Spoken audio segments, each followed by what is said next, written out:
Hello everyone.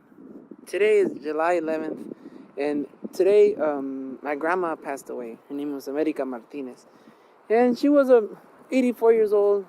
I was very fortunate to know her a couple times, and I wish I would have got to know her a lot more. I wish she would have lived across the street from me.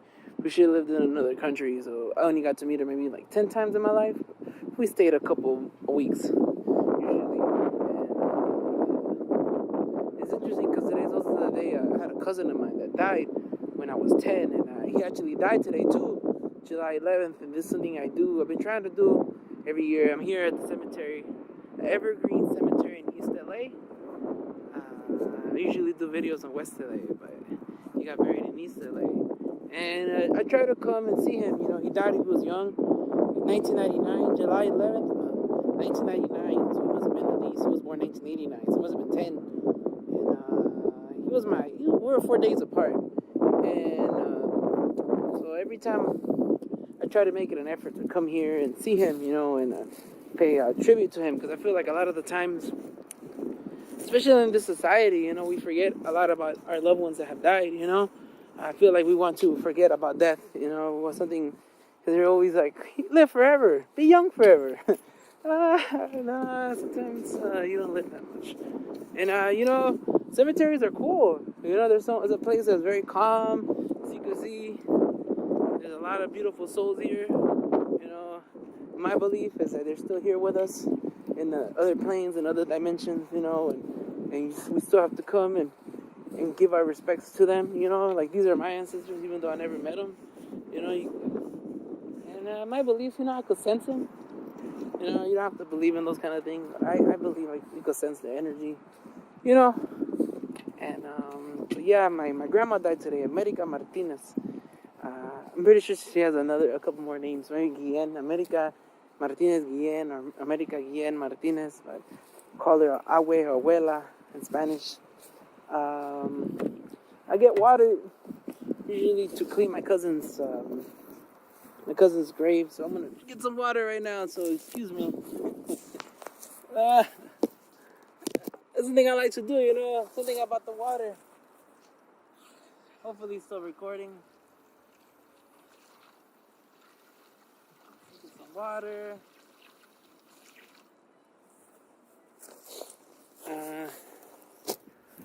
Still recording. So, where is he? He should be somewhere here. Where is he? This is the thing too. I always forget where he's buried. So it's a mystery. See, rest in peace, everyone here. It's interesting. Every person you see here had a life, and had a soul, and had an experience, similar to mine and yours. My one person that's watching. And I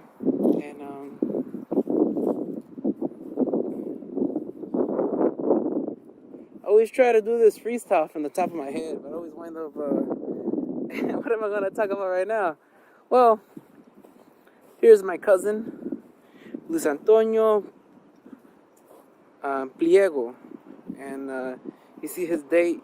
He actually died today, Julio el 11, 1999, and he was born January 3rd, 1989. I was born December 29th, 1988. And interesting thing about him, he, even though I call him my cousin, he was from the same town that my dad, his family was from the same town that my family was from. So, we're not related by blood, but I still felt we were related. He'll come over to my house and we'll have like stick fights. I remember that, like lightsabers, or play video games, and things that little kids do. And yeah, he died too young. In my opinion, and it's one of the things about life. Is it fair? He only died when he was 10, and the way he died, I'm not really sure. It's like a mystery to me, because what I heard, he was playing, and then when he was jumping on the bed, that somehow a cord from what do you call those things, that ceiling fans? he got wrapped around his neck, and I think that's the way he died. And you know, he was 10 years old, and I don't know if 10 years old commit suicide. I know he was going through a lot of hard things, and I wouldn't put it past people. But it's not. It doesn't matter. You know, he's gone, and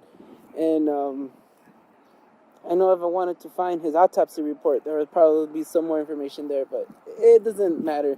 I just say it because whenever I talk about Luis Antonio, people always like, how did he die? You know, I talk about him, and I never say how he died, you know, and I don't know. So I hope when I'm dead, people come visit me, man.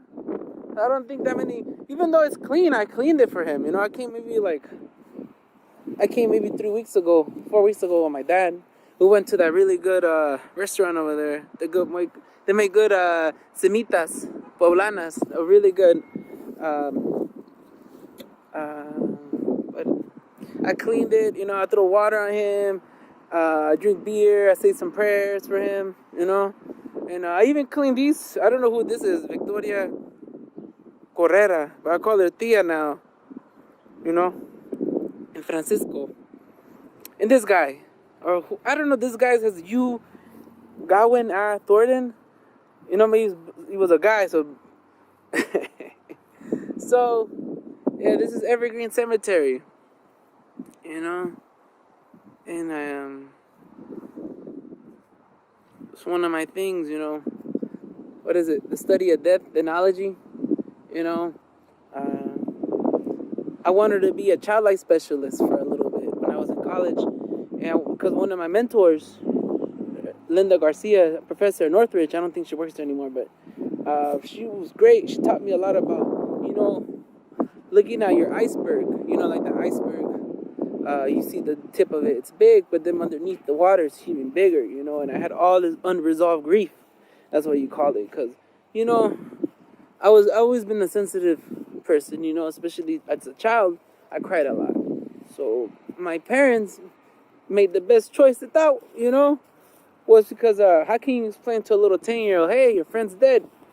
It's not easy, you know, it takes some skill, and you know, now that I'm older, I'm around the same age that my dad was when Luis Antonio died, you know, so I don't know how, you know, I think as a parent, you make the best choice you can in the moment, you know, because Linda definitely told me stories about how children were taken to cemeteries not prepared, you know. I think that could be traumatic in the opposite direction, you know. If you're not prepared, if you haven't prepared the child for this, you know, like, it could be a very, how can I say it? Whatever direction. If you don't give the child the opportunity to mourn, that's bad too, because I know they're little children and, you know, they're innocent and you don't want to expose them to something so heavy, but they have to grieve, you know. And you might be at the cemetery and they might be playing, we're playing hide and go seek, but that's just their own way of dealing with these unimaginable pain, you know. And just thinking about today too, my grandma passing, and I'm trying to make these videos a little short, so probably have how many minutes? 8 minutes and 38 seconds. And I don't know, everything's connected in some weird way. You know, maybe my grandma, Menina, from my dad's side, as they say, grandma in Jalisco, from where my dad's from, she was born on July 10th, you know? So, and then last night, when my mom got the phone call that my grandma died, there was the moon was right there, you know, very beautiful. And right next to the moon was the planet Mars. And I thought that was beautiful too. There was like some sort of astrological phenomena going on there, all happening at the same time. And yeah, you know, these are hard things. And I might make a part 2 to this video. I haven't figured out how to upload longer videos, but yeah, this is what it is. You know, we're all gonna die. You know, what's another song? The guy who, I'll probably sing another song in a little bit, but I'll end it right now and I'll make a part 2.